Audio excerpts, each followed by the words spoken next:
बिस्मिल्लाहिर्रहमानिर्रहीम। अस्सलाम वालेकुम नाज़रीन, आप देख रहे हैं खबर घर। मैं हूँ सैयद आसिम रज़ा। नाज़रीन, आज बड़ी अहम खबर और जो हालात व वाक़यात हम अफ़गानिस्तान के अंदर देख रहे हैं, जहाँ गुर्बत, अफलास, भूख, बेरोज़गारी और ख़वातीन का इस्तेहसाल और ख़वातीन और बच्चियों पर तालीम के हसूल और नौकरी करने के ऊपर पाबंदियाँ, तालिबान रजीम का जो एक जिसे कहते हैं ना ज़ालिमाना दौर है, वो रूज पर है।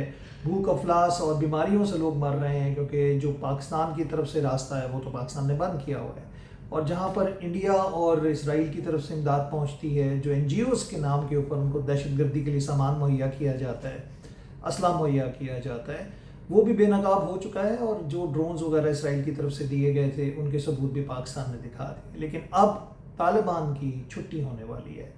छुट्टी इस तरह होने वाली है कि शुमाली इत्तेहाद और जनरल समी सादात की तरफ से जो ऐलान किया गया है, बहुत सारे इलाकों में झड़पें हुई और जो रेजिस्टेंट मूवमेंट है, यानी रेजिस्टेंस मूवमेंट ने काफ़ी तालिबान को फेंटी लगाई है और तालिबान अपना इलाका छोड़ के भाग गए। यानी कि वही भारतीय DNA जिसका उन्होंने क्लेम किया कि उनका DNA मिलता है, उसी क्लेम के हवाले से अगर देखा जाए तो भारत के अंदर जिस तरह बुज़दिली का जिसे कहते हैं ना कि आला मेयार है, और भारत जो है हमेशा से हम देख रहे हैं कि बुज़दिली की आला मिसालें कायम करता है पाकिस्तान के साथ, चाहे वो 10 मई हो, चाहे हम 6 सितंबर 1965 की बात करें या कारगिल की बात करें, वही इस वक्त तालिबान की सूरत हाल हमें नज़र आती है।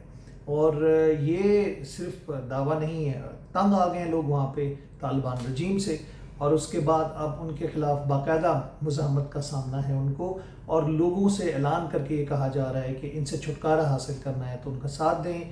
यानी कि शुमाली इत्तेहाद और रेजिस्टेंट फ्रंट जो है वो अब बरसरे पैकार हैं तालिबान के साथ, और बड़ा जानी नुकसान हुआ है तालिबान को गुज़श्ता चंद लड़ाइयों के अंदर, और बहुत सारे इलाके उनसे खाली करवा लिए गए, और हो सकता है काबुल भी जो है तालिबान के हाथ से निकल जाए और वो कहीं शुमाली इलाकों में जाके या कहीं कोनों पर या मशरक़ी इलाकों में कुछ छोटी मोटी जगह पर अपनी हुकूमत या सल्तनत कायम करें। ये सूरत हाल है जो अफ़गानिस्तान की है। दूसरी तरफ अगर हम देखें हुर्मुज़ के हवाले से खबर ये आ रही है, कल से अल अरेबिया ने भी खबर दी थी और अमेरिका की तरफ से भी कहा गया था कि किसी मुआहदे पर दोबारा पहुंच चुके हैं ईरान के साथ। डोनाल्ड ट्रंप साहब ने भी ऐलान किया, लेकिन ईरान इसकी मुस्तकिल तरदीद कर रहा है। लेकिन आज भी ये कहा जा रहा है कि हुर्मुज़ किसी वक्त भी ऐलान होगा और खोल दी जाएगी और कोई मुज़ाकरात का सिलसिला चल रहा है। लेकिन दूसरी तरफ ईरानी सदर ने इस बयान की तरदीद की है कि वो कहीं इस्तीफ़ा दिया है या दे रहे हैं, और उन्होंने कहा मैं अपनी मुज़ाहमत और अपनी जद्दोजहद जारी रखूँगा। ये किसके ख़िलाफ़ जद्दोजहद है, किसके ख़िलाफ़ मुज़ाहमत है, ये नहीं पता। लेकिन माहिरीन की राय ये है कि जो IRGC है, जिस तरह बाकिर कालिबाफ साहब का इंटरव्यू चलते हुए रोका गया, और उनकी रजामंदी और उनकी मर्ज़ी से तमाम चीज़ें ईरान में ऑपरेट होने शुरू हो गई हैं और उन्हीं के फ़ैसले माने जाते हैं।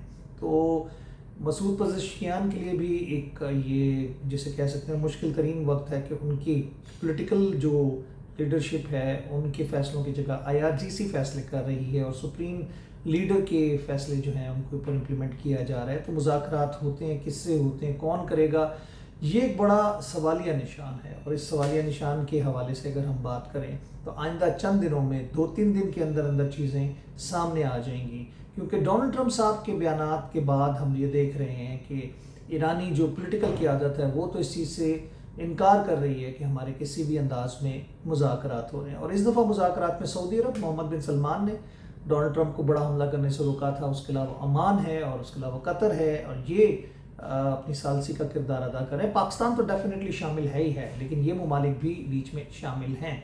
और इस मुज़ाकरात के हवाले से कोई अच्छी उम्मीद आ रही है कि हुर्मुज़ के अंदर से जो बारूदी सुरंगें लगाएगी, समुद्री जिसे कहते हैं ना, पानी में सुरंगें लगाते हैं जो बारूदी मवाद लगा के जहाज़ तबाह करने के लिए, उनको तलफ़ करने के लिए भी कुछ ममालिक से रब्ता किया जा रहा है और ईरान की मामनत के साथ उनको क्लियर किया जाएगा। और ये कम से कम 6 महीने का टाइम माहिरीन बताते हैं कि लग जाएगा अगर हुर्मुज़ में फ्री ट्रेड या फ्री जिसे कह सकते हैं ना कि वे इस्तेमाल करने की बात की जाए जैसे पहले होता था, तो उसको इस काबिल बनाने के लिए कम से कम 6 महीने लगेंगे।